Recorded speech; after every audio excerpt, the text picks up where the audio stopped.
Shalom to you all, brethren. Another short study titled 12 Days of Xmas, 12 Months of Paganism.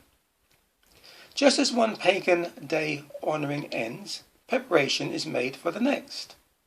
Money is saved to spend or the advertising and spending begins well in advance. 12 Days of Xmas is the slogan. Yet for the industry and some individuals, the season and promotion starts as the previous Halloween ends, which is just finished. From January to December, all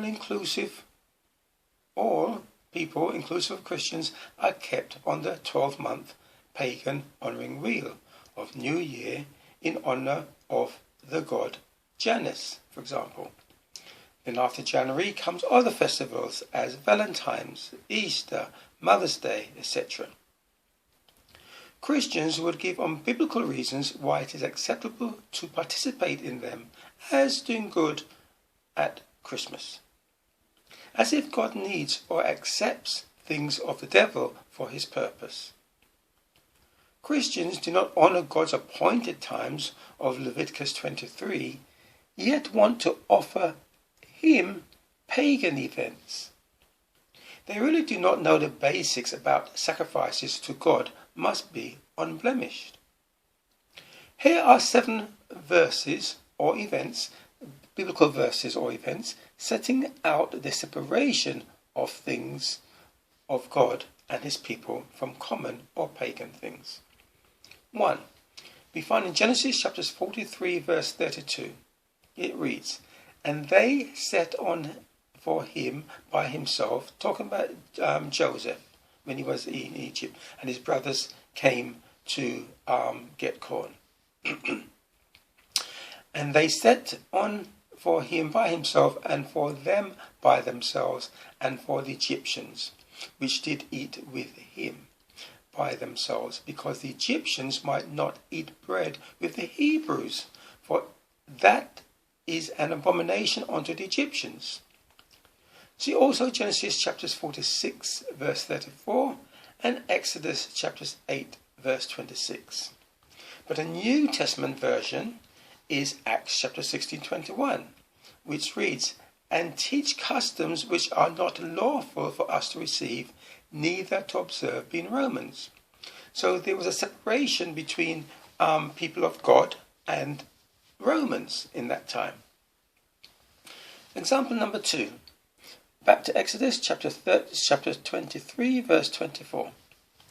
God commands, "Thou shalt not bow down to their gods, nor serve them, nor do after their works, but thou shalt utterly overthrow them and quite break down their images." This is God's command to Israel when they were going to enter the promised land. And it shows God did not want even the memory of false gods left. Israel did not do that with Joshua, and you know the rest is history, as they say. They became a snare to them. Number 3, Exodus chapter 32 verse 4. "And he received them at their hand, and fashioned it with a graven tool, after he had made it a molten calf. And they said, These be thy gods, O Israel, which brought thee up out of the land of Egypt. And when Aaron saw it, he built an altar before it, and Aaron made a proclamation and said, Tomorrow is the feast to Yahweh, or the Lord." So this is when Moses went up to get instructions from God, and they didn't know what happened to him, and they started to make dance, make an idol, and so forth, thinking it is to God. It was offered to God, yet it displeased him so much he was going to wipe them out, as we read in verse 10. See also something similar in 1 Kings chapters 12 verse 28. Number 4, 1 Samuel with King Saul, chapter 15 verse 15.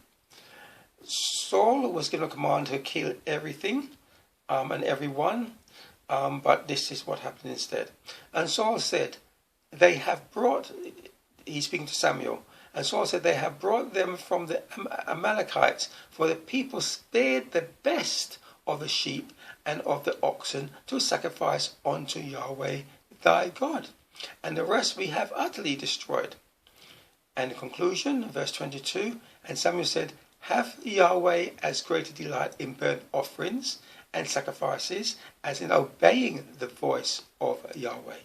Behold, to obey is better than sacrifice, and to hearken than the fat of rams. For rebellion is as the sin of witchcraft, and stubbornness is as iniquity and idolatry. God does not want the best of anything, pagan. He wants your obedience. Christians who think they can offer God such are practicing witchcraft and idolatry. See also Leviticus chapter 10 verse 1, where Aaron's sons tried to, or they did offer, what's called strange fire incense to God rather than his proclaimed incense. Example number 5, 1 Corinthians chapter, I thought I'd give you some New Testament ones so you don't think they're all coming from the Old Testament. 1 Corinthians chapter 5 verse 6, your glory is not good. Know you not that a little leaven leaveneth the whole lump, or corrupts the whole lump? We read the same in Galatians chapter 5 verse 9, a little leaven leaveneth the whole lump. So as a little poison can kill, even in hidden good food, and the live of weakness that also tells the truth can be fatal, mixing pagan things with God's holy will be spiritually fatal. Example number 6, 2 Corinthians chapter 6 verse 14. What fellowship have righteousness with unrighteousness? And what communion have light with darkness? And what concord hath Christ with Belial?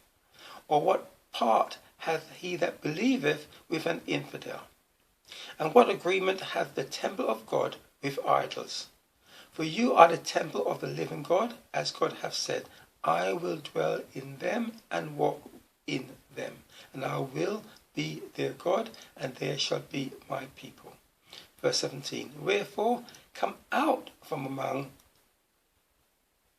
and be ye separate, saith Yahweh, and touch not the unclean thing, and I will receive you. So not even touch them. There's a verse in the Bible where God says, do not even inquire how they do their things. So that is the extent how God does not want us to mix things of common, pagan, with him. Example number 7, 1 Corinthians chapter 10 verse 20. But I say that the things which the Gentiles sacrifice, they sacrifice to devils and not to God. And I would not that you should have fellowship with devils. You cannot drink the cup of Yahweh or Christ and the cup of devils. You cannot be partakers of the Lord's table and of the table of devils. Verse 22. Do we provoke the Lord to jealousy? Are we stronger than he? See also Ephesians chapter 5 verses 6 to 10, which I will refer to a little bit below. I could give a longer list, but 7 is said to biblically represent completeness. The Bible is full of examples of those who tried to mix pagan ways and beliefs with God's, even in ignorance. It ended up being a snare to them. Hence God's command, utterly destroy. And separation directives mean leave no trace of them, so that you cannot be snared to follow them, or even, can't be snared to follow them. The Corinth congregation mixed their former pagan ways with the new teachings of Paul.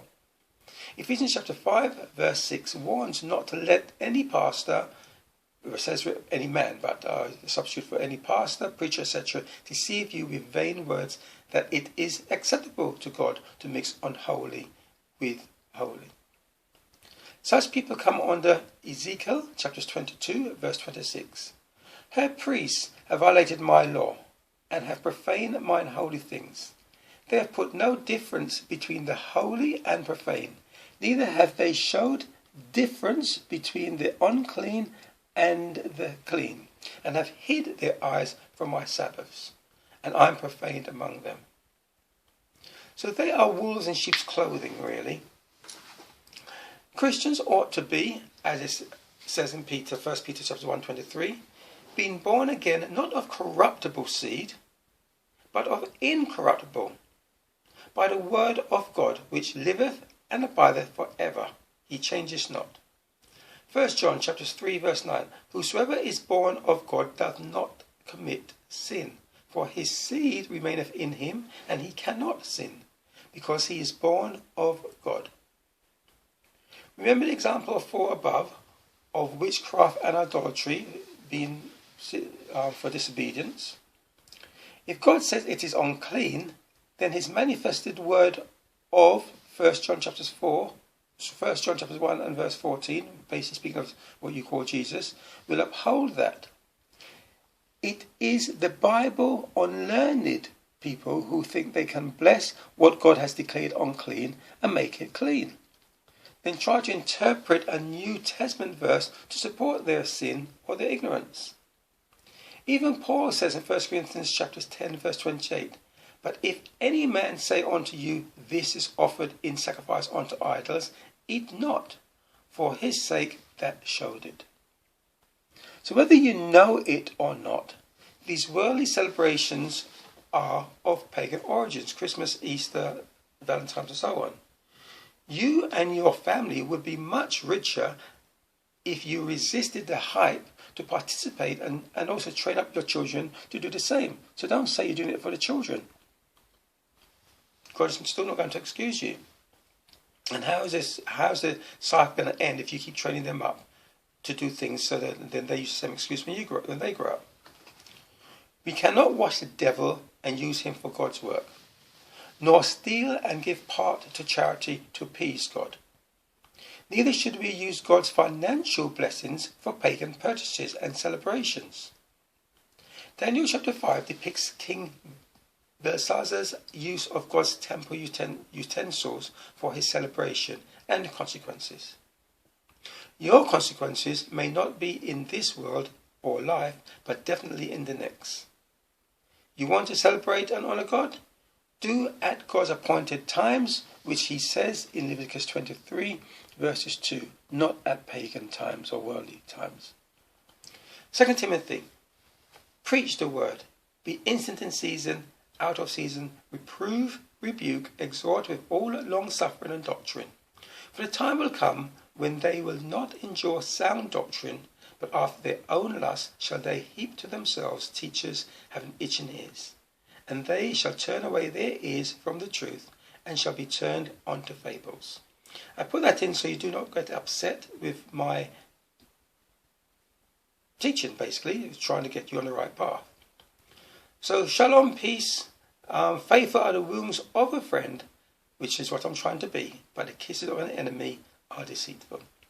There is another verse which I forgot to put in. I'm not sure if it's found in Hosea, where God says, if you have something unclean and the priest touches it, does it become clean? And the answer is no.